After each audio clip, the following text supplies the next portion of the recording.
So before this episode, this was the last time we had seen the Hound. Sandor Clegane was badly injured from his fight with Brienne of Tarth, but instead of killing him, Arya left him to die of his wounds. The return of Sandor Clegane, or the Hound, has been a long-time fan theory, and it finally turned out to be true. After Arya left him to die, the Hound was found by Septon brother Ray, who took him in to live in their little village. They are members of the Faith of the Seven, the same god that the sparrows over in King's Landing worship. The village was building a new sept to worship, and the Hound does seem a little reformed, even if it's just for one episode. Back in King's Landing, the High Sparrow pays a visit to Margaery, and she's still keeping up the act of being a changed woman, even reciting a verse from memory. But the High Sparrow sees right through her bullshit, and tries to get Margaery to convert her grandma, Olenna Tyrell. The next scene we see Margaery speaking with Olenna, but not in private as Septa Unella watches over them. Margaery tells Olenna to return to Highgarden for her own safety, and slips her a piece of paper. The piece of paper contained a drawing of a rose, the symbol of House Tyrell, signifying that Margaery is still true to her family and her house, that she has some sort of plan.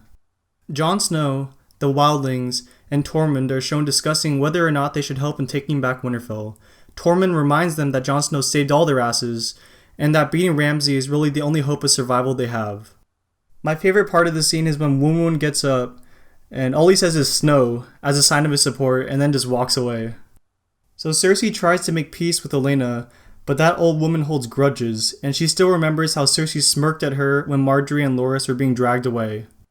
Olenna says that she's leaving King's Landing to go back to Highgarden, and I half believe her. I think either she leaves King's Landing and returns sometime in the future, or when she's trying to leave, the High Sparrow catches her and arrests her. So Jaime and Bronn arrive at Riverrun right when Lame Lothar and Blackwalder are trying to use Edmure Tully as a hostage to get the Blackfish to surrender. But the Blackfish calls their bluff and just says, "Go on then, cut his throat," and just fucking walks away. Obviously they can't kill him as he's the only bargaining piece they have, and we learn just how badass the Blackfish is. Jaime Lannister then takes control of the siege and tells them to bathe and clothe Edmure, but Blackwalder tries to one-up Jaime by saying Edmure is a prisoner of House Frey and gets backhanded for his efforts. Not the smartest move to try and challenge Jaime, who's a Lannister, in front of all of his men. So after that, Jon, Sansa, and Davos arrive at Bear Island and almost get rejected by young Lady Mormont. But Sir Davos comes in and saves the day with his smooth talking. I really think Davos has a soft spot with young children, not in a weird way, but the kind where kids are able to trust him because he comes off, so authentic and trustworthy. But the only problem here was that Bear Island was only able to offer up 62 soldiers. You can just see the pain and disappointment in Jon Snow's eyes as he processes that number. In the next scene, Jaime meets with the Blackfish and it's clear there's no way he's going to surrender. The Blackfish is tough as nails, and he's not going to yield even if they kill Edmure, especially considering that he doesn't even like the guy very much. Jon and Sansa try and convince Robert Glover from House Glover to aid them in their plight, but since they've just taken back their castle from the Ironborn, the man was just not having it.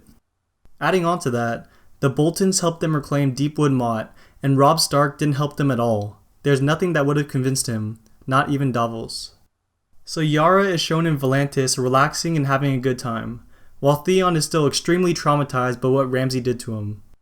And I mean, what a terrible place for Yara to take him to. The girls are all half naked and it's just an unnecessary reminder of how he's dickless. Yara even cracks a couple of jokes about his chopped off dick, which is pretty fucked up. I gotta say, I'm really starting to feel bad for Theon.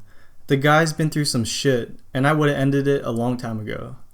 We also find out Yara is a lesbian, which wasn't too surprising considering the way she acts. And she tells Theon that he still has some reek inside of him, that he's still a broken man, and that she needs the real Theon to come back and get his shit together.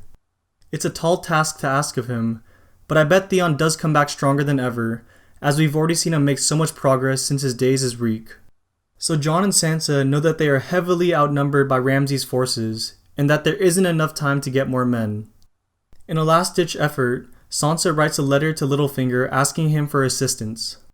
Some guy on Reddit pulled off some fucking magic and made the text a whole lot easier to read.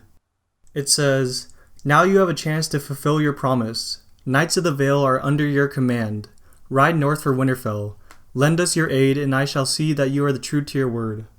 It's important to note that the Vale has a very large army, possibly larger than Ramsay's army alone.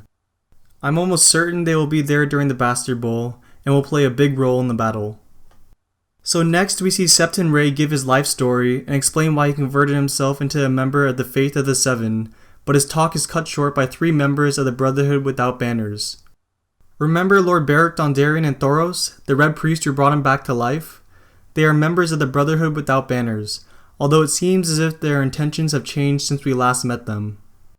Quickly jumping back to Arya, she arranges for a merchant to take her to Westeros, but then gets ambushed by the waif, pretending to be an old woman. That was so obvious, and Arya is pretty stupid for not being more on guard, knowing that her enemies can take on many different faces. She survives, albeit very hurt, and their battle will continue on in episode 8 as the preview showed. Finally, the Hound returns to camp after hearing screaming, only to find everybody dead and Brother Ray hanging from the sept. As I said earlier, it's surprising the Brotherhood without banners would massacre a whole village for apparently no reason.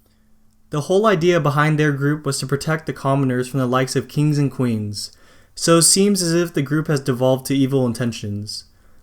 Maybe it's due to religious tensions between the Lord of the Light and the Faith of the Seven, but who really cares?